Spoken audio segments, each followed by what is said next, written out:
Hi, hello, this is Staff CA 360. நாம இன்னைக்கு June 3rd உடைய கரண்ட் அஃபேர்ஸ் எல்லாம் பார்த்துடலாம். ஸோ இன்னைக்கான ஃபர்ஸ்ட் கரண்ட் அஃபேர்ஸ் என்ன அப்படின்னு சொல்லிட்டு பார்த்தீங்கன்னா, Malaysia has prohibited social media accounts for children below the age of. So இந்த சோஷியல் மீடியா அக்கௌண்ட்ஸை வந்துட்டு பிலோ த ஏஜ் 16 என்ன பண்ணியிருக்காங்கன்னா, மலேசியா கவர்மெண்ட் அவங்களுக்கு வந்து பார்த்திங்கன்னா பேன் பண்ணியிருக்காங்க. அண்ட் பேன் பண்ணிவிட்டு அவங்க என்ன பண்ணியிருக்காங்க, நிறைய கண்ட்ரிஸ் இப்போ வந்து ஆஸ்திரேலியா இவங்க எல்லாருமே பார்த்திங்கன்னா பேன் பண்ணிகிட்ருக்காங்க. ஸோ நம்ம இந்தியாவில் கூட பார்த்திங்கன்னா வந்துட்டு தெலுங்கானா வந்து இனிஷியேட்டிவ் எடுக்கிறதா சொன்னாங்க. அப்புறம் கர்நாடகா வந்துட்டு அவங்களோட பட்ஜெட்டில் கூட வந்துட்டு இதை பற்றி வந்துட்டு முடிவு பண்ணாங்க, பேன் பண்ணோம் எப்படின்னா வந்து இந்த மாதிரி அண்டர் 16 இவங்களெல்லாம் வந்துட்டு செல்ஃபோன் யூஸ் பண்ணாமல் இது பண்ணணும் அப்படின்னு சொல்லிட்டுலாம் கொண்டு வந்தாங்க. பட் நெக்ஸ்ட் இந்த மாதிரி இருக்குது கண்ட்ரீஸில். இப்போ என்ன சொல்லியிருக்காங்க அப்படின்னு பார்த்தீங்கன்னா, Malaysian government social media under 16 இயர்ஸ்க்கு பேன் பண்ணலாம் அப்படின்னு சொல்லிட்டு அவங்க ஒரு முடிவு எடுத்திருக்காங்க. ஓகேவா? ஸோ அதான் நம்ம இங்கே பார்க்குறோம். So 16 years of age for opening and using social media accounts அப்படிங்கிறத தடை பண்ணியிருக்காங்க, ப்ராஹிபிட் பண்ணியிருக்காங்க அப்படின்னு சொல்லிட்டு பார்க்குறோம். And violations may attract fines of up to 1 million ringgit. ரிங்கிட்னா என்னென்னு பார்த்தீங்கன்னா, மலேசியனில் நம்மளுக்கு எப்படி இந்தியன் ருப்பீஸோ அந்த மாதிரி வந்து ரிங்கிட் அவங்களுக்கு. ஸோ அந்த ரிங்கிட் வந்து 1 million ringgit வந்துட்டு அவங்களுக்கு ஒரு ஃபைன் அமௌண்ட்டாக போடுவாங்க, இதெல்லாம் மீறினா அப்படின்னு சொல்லிட்டு சொல்லியிருக்காங்க. ஸோ அதான் நம்ம இங்கே பார்க்குறோம். ஓகேவா? சரி, next second one, India's industrial production growth in April 2016 was. Industrial production growth எவ்வளோ இருக்குது அப்படிங்கிறத நம்ம பார்த்துடலாம். ஸோ எவ்வளோ இருக்குன்னா 4.9% இருக்குது. And compared to the previous year வந்துட்டு 5.7% இருந்திருக்கு, இப்போ 4.9% இருக்குது அப்படின்னு சொல்லிட்டு பார்க்குறோம். சரியா? And then base year has been revised from the 2011 to 12 தான் முன்னாடி வச்சு இதை வச்சு தான் நான் சொல்லிட்டு இருந்தாங்க. இப்போ 2022 to 23 they are changing. Okay, next the revised index includes 120 new products. New products இதில் சேர்க்குறாங்க. இண்டஸ்ட்ரியல் ப்ரொடக்ஷன் க்ரோத்தில் new products also they are adding அப்படிங்கிறத பார்க்குறோம். And also sector wise growth அப்படின்னு சொல்கிறப்ப மேனுஃபேக்சரிங்கில் பார்த்தீங்கன்னா 6.2% இருக்குது, எலக்ட்ரிசிட்டியில் 4.9%, வாட்டர் சப்ளை அப்புறம் வந்து sewerage and water waste management இதிலெல்லாம் 6.6% அப்படின்னு சொல்லிட்டு பார்க்கணும். ஓகேவா? ஸோ இதெல்லாம் வந்து செக்டார் வைஸ் க்ரோத். இதில் வந்து மேனுஃபேக்சரிங் அண்ட் ப்ரொடக்ஷன் அப்படின்னு சொல்லக்கூடியதில் 6.2% இருக்கும், 4.9% electricity, water supply, sewage and waste management அப்படின்னு சொல்லக்கூடியதில் 6.6% இருக்கும் அப்படின்னு சொல்லிட்டு நம்ம பார்க்குறோம். ஓகேவா? ஸோ இப்போ நம்ம என்ன தெரிஞ்சுக்கணும்னா, in April 2026 stood at 4.9%. So India industrial production growth அப்படிங்கிறத நம்ம தெரிஞ்சுக்கணும். ஓகே, சரி, next the second BRICS working group meeting on disaster risk reduction was held in. So இது எங்கே நடந்திருக்கு? ஃபஸ்ட்டு பிரிக்ஸ் அப்படின்னா என்னன்னு தெரிஞ்சுக்கலாம். பிரிக்ஸ்னா Brazil, Russia, India, China, South Africa அப்படின்னு சொல்லக்கூடியது அந்த பிரிக்ஸ் அப்படின்னு சொல்லக்கூடியது. ஸோ இந்த ஒரு சம்மிட் பார்த்திங்கன்னா இது செகண்ட் சம்மிட் நடக்குது. ஸோ இது மெயின்லி வந்து they are focusing on the disaster risk reduction அப்படின்னு சொல்லிட்டு பார்க்குறோம். சரியா? டிசாஸ்டர் பேரிடர்கள் அதிகமாக வந்துட்டு வரக்கூடாது. இப்போ கூட பார்த்திங்கன்னா எல்னினோ பசிபிக் ரீஜியனில் எல்னினோ வந்துட்டு அதிகமாக வந்துட்டு இண்டோ பசிபிக் ரீஜியனில் வர வாய்ப்பு. எல்னினோனா தட்ப வெப்பநிலை அப்படின்னு சொல்லுவாங்கள்ல, அந்த நேரத்தில் வந்து அந்த ரொம்பவே வந்து கடல் நீர் மேலே வந்து அதிகமான வெப்பம் அதிகமாக வரப்போகுது. இது வந்து ஒரு எல்னினோ அப்படின்னு சொல்லுவாங்க. இந்த வந்து எல்னினோனா இதுக்கு என்ன பேர் அப்படின்னா வந்து ஜீசஸோட குழந்தை அப்படின்னு சொல்லிட்டு தான் எல்னினோ அப்படின்னு சொல்லுவாங்க, அந்த meaning of the name. But இது என்ன அப்படின்னா வந்துட்டு பார்த்திங்கன்னா ரொம்ப ஓவர் டெம்பரேச்சர் அதிகமாகி கடல் நீர் மேலேருந்து ஆவி மாரி அதிகமாக ரொம்ப ஹாட்டாகி சூடாக வருது. இது மூலயமா மழையெல்லாம் இல்லாமல் ரொம்ப வறட்சி ஆகிடும். அடுத்து வரக்கூடிய ஜூலை, ஆகஸ்ட் அப்படின்னு சொல்லக்கூடிய இந்த சீசன்ஸ்லாம் பார்த்திங்கன்னா ரொம்பவே வந்துட்டு எல்னினோ காலகட்டங்களாக வரப்போகுது அப்படிங்கிற மாரி கூட வந்துட்டு இப்போ ரீசெண்டாக போயிட்டுருக்கு. சரியா? ஸோ இப்போ இதில் என்ன அப்படின்னா வந்துட்டு டிசாஸ்டர் இது சரி, ஓகே, டிசாஸ்டர் ரிஸ்க் ஏதாச்சும் இருந்தாலும் அதெல்லாம் நம்ம வந்து கரெக்டாக மெயின்டைன் பண்ணணும், எல்லாம் பண்ணணும் அப்படிங்கிறதுக்கான ஒரு மீட்டிங் தான், அதை பற்றி பேசுகிற மீட்டிங். ஓகேவா? ஸோ இது எங்கே நடந்திருக்கு? பூரி, ஒடிசாவில் நடந்திருக்கு அப்படின்னு சொல்லிட்டு பார்க்குறோம். ஸோ இது என்னென்னா preparedness is the most important thing. எப்போதுமே வந்து டிசாஸ்டர் அப்படின்னா அங்கே வந்து என்ன முக்கியமாக வேணும், ப்ரிப்பேர்ட்னஸ் வேணும், அதுக்கான ஃபண்டு வேணும், எல்லாத்துக்குமே வந்து பார்த்திங்கன்னா முன்னெச்சரிக்கை நடவடிக்கை அப்படிங்கிறது ரொம்ப முக்கியம். சரியா, எதாக இருந்தாலும் பிளான் பண்ணி பண்ணணும்டா அப்படின்னு சொல்லலாம். அந்தமாரி வந்து முன்னெச்சரிக்கை நடவடிக்கை என்பது ரொம்ப முக்கியம். ஸோ அதை தான் வந்துட்டு இப்போ ஆஸ் அ மீட்டிங்காக இவங்க பண்ணியிருக்காங்க. Effective disaster management, strengthening early warning system. So இது எல்லாமே வந்துட்டு என்ன பண்ணலாம் அதை ஃபோக்கஸ் பண்ணி ஒரு மீட்டிங் தான் இது, பிரிக்ஸ் செகண்ட் மீட்டிங் அப்படின்னு சொல்லிட்டு பார்க்குறோம். ஏற்கனவே வந்துட்டு இதுக்கு முன்னாடி பார்த்தீங்கன்னா மே மந்தில் கூட வந்துட்டு மீட்டிங் போயிட்டு இருந்துச்சு. இப்போ திரும்பியும் வந்து டிசாஸ்டர்ஸ்க்கான மீட்டிங் வந்துட்டு செகண்ட் பிரிக்ஸ் அப்படின்னு சொல்லிட்டு பார்க்குறோம். Okay, so next, which constitutional body recently witnessed leadership change discussed in the current affairs? So என்ன அப்படின்னு சொல்லிட்டு பார்த்தீங்கன்னா சிபிஎஸ்சி அதில் வந்து சேர்பர்சனை தே சேஞ்ச். ஸோ எதனால் அப்படின்னு பார்த்தீங்கன்னா வந்து on screen marking. So class 12th and 10th board exams they are facing. So அதில் வந்து பார்த்தீங்கன்னா இப்போ வந்து ஃபிசிக்கலாக அதை எவால்வேட் பண்ணுறது, கரெக்ஷன் பண்ணுறது, இது மாதிரி இருக்குல்ல. ஸோ இப்போ நம்ம வந்து டிஎன்பிஎஸ்சி எக்ஸாம்ஸ் இந்த மாதிரி பண்ணுறப்ப எப்படி வந்து ஓஎம்ஆர் ஷீட்டு ஸ்கேனிங் அந்த மாதிரி இந்த பப்ளிக் எக்ஸாம்ஸாக இருக்கக்கூடிய அந்த 12th CBSE board and 10th CBSE போர்டெல்லாம் ஆன் ஸ்க்ரீன் மார்க்கிங் ஓஎஸ்எம் அப்படின்னு சொல்லிட்டு அப்படியே எவாலுவேஷன் ஸ்கேனிங் மோடில் பண்ணுற மாதிரி ஒரு சிஸ்டத்தை கொண்டு வந்தாங்க. அதில் கொஞ்சம் கான்ட்ரவர்சி ஆனிச்சு. அதனால் வந்துட்டு தே ஆர் இந்த need to change the chairpersons and also அந்த கோஆர்டினேட் மெம்பர்ஸ் அப்படின்னு சொல்லிட்டு பார்க்குறோம். ஸோ அப்படி இருக்கப்போ இதில் என்ன இப்போ இங்கே என்ன பார்த்தீங்கன்னா அவங்க சேஞ்ச் பண்ணது அது யாருன்னு பார்த்துலாம்.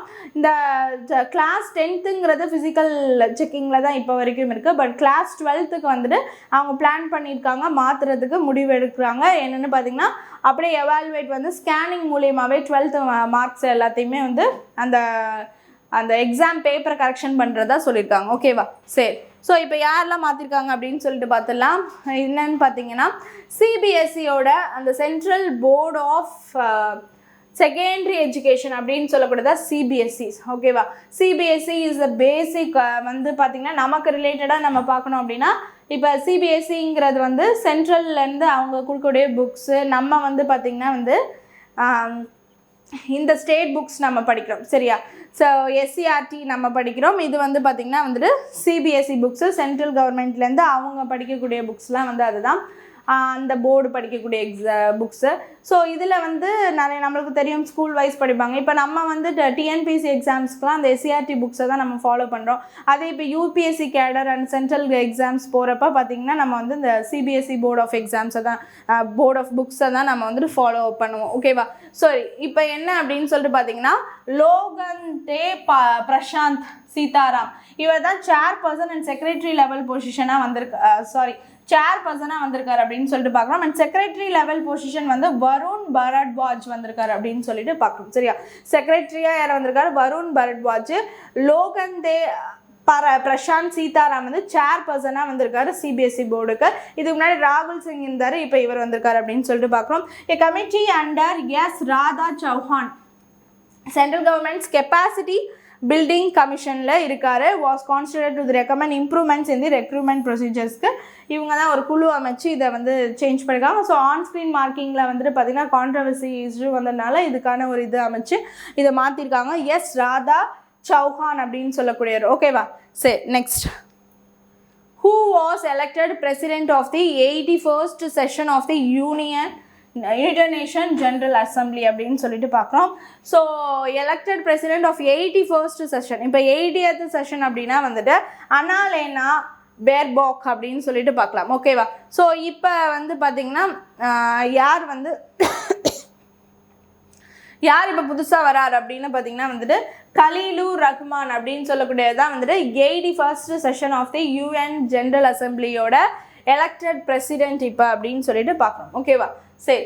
இப்போ இவர் யார் அப்படின்னு பார்த்தீங்கன்னா foreign affairs adviser of Bangladesh. So இப்போ 81st session of United Nation General அசம்பிளிக்கு ஹெட்டாக வரார் அப்படின்னு சொல்லிட்டு பார்க்குறோம். And he became the second Bangladeshi to hold the post after Humayun Rashid Chowdhury. Humayun Rashid Chowdhury ஒரு பங்களாதேஷ் முன்னாடியே வந்துட்டு அவர் வந்து பார்த்திங்கன்னா இந்த போஸ்ட் வந்து 1986 ஹோல்ட் பண்ணியிருக்காரு.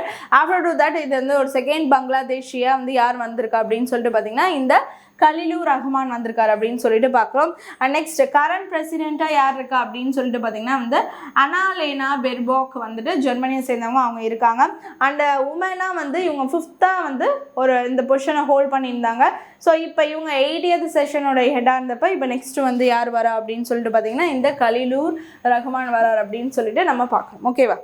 சரி, next Rudra missile tested recently has a strike range of approximately எவ்வளோ ஸ்ட்ரைக் ரேஞ்ச்? இப்போ எப்போதுமே வந்துட்டு ஒரு மிசைல்ஸ் நம்ம எடுத்தோன்னா வந்துட்டு அதோட ஸ்ட்ரைக் ரேஞ்ச் இது வந்து துல்லியமாக இவ்வளோ தூரத்தை தாக்கி அழிக்கக்கூடியது அப்படிங்கிற ஸ்ட்ரைக் ரேஞ்ச் அண்ட் வெயிட்டுங்கிறதுலாம் நம்ம முக்கியமாக தெரிஞ்சு வச்சுப்போம். இந்த strike range of the Rudra missile. So Rudra missile வந்து சண்டிப்பூர் ஒடிசாவில் இப்போ ரீசெண்டாக பார்த்தீங்கன்னா அதோட டெஸ்ட் நடந்திருக்கு. அந்த டெஸ்ட் நடந்து முடித்தோன்னே அதோட ரிப்போர்ட் கொடுத்துருக்காங்க. ஸோ அதில் தான் என்ன சொல்லியிருக்காங்க அப்படின்னு சொல்லிட்டு பார்த்தீங்கன்னா 350 கிலோமீட்டர்ஸ் வரைக்கும் துல்லியமாக தாக்கி அளிக்கக்கூடியது.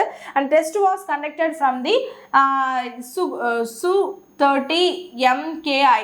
சரியா?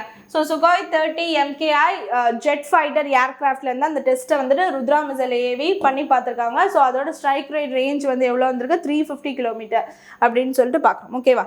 சரி, next global running day is observed on எப்போ அப்படின்னு சொல்லிட்டு பார்த்தீங்கன்னா வந்து first Wednesday of the June வந்து குளோபல் ரன்னிங் டே. அப்போ இந்த இயருக்கு வந்து June 3 அப்படின்னு சொல்லிட்டு பார்க்குறோம். So first Wednesday of the June every year தான் குளோபல் ரன்னிங் டே. சரியா? It's awareness day. Okay, next theme of the world bicycle day 2026. சரியா? பைசைக்கிள் டே அதுக்கான ஒரு அவேர்னஸ் அப்படிங்கிறதும் June 3 கொடுத்துருக்காங்க. So cycling for A greener future அப்படிங்கிறது தான் இப்போ வந்து ஒரு இதாக எடுத்து பண்ணியிருக்காங்க. சரியா? ஒரு தீமாக எடுத்து இப்போ வந்து சொல்லியிருக்க வந்து cycling for a greener future. ஓகேவா? Next Jal Jeevan mission 2.0 has been extended up to. So Jal Jeevan மிஷனை டிசம்பர் 2028 வரைக்கும் எக்ஸ்டெண்ட் பண்ணியிருக்காங்க அப்படின்னு சொல்லிட்டு பார்க்குறோம். ஸோ ஜல் ஜீவன் மிஷன் அப்படின்னு சொல்லக்கூடியது வந்துட்டு ஆகஸ்ட் 15, 2019 ஆரம்பிச்சது. ஸோ ஃபஸ்ட்டு ரூரலுக்கு தான் ஆரம்பித்தாங்க. So water for every house hold taps அப்படின்னு சொல்லக்கூடியதான் வந்துட்டு ஜல் ஜீவன் மிஷன் ஆரம்பித்தது. And also after to that பார்த்தீங்கன்னா வந்துட்டு 2021 February 1 பார்த்தீங்கன்னா வந்துட்டு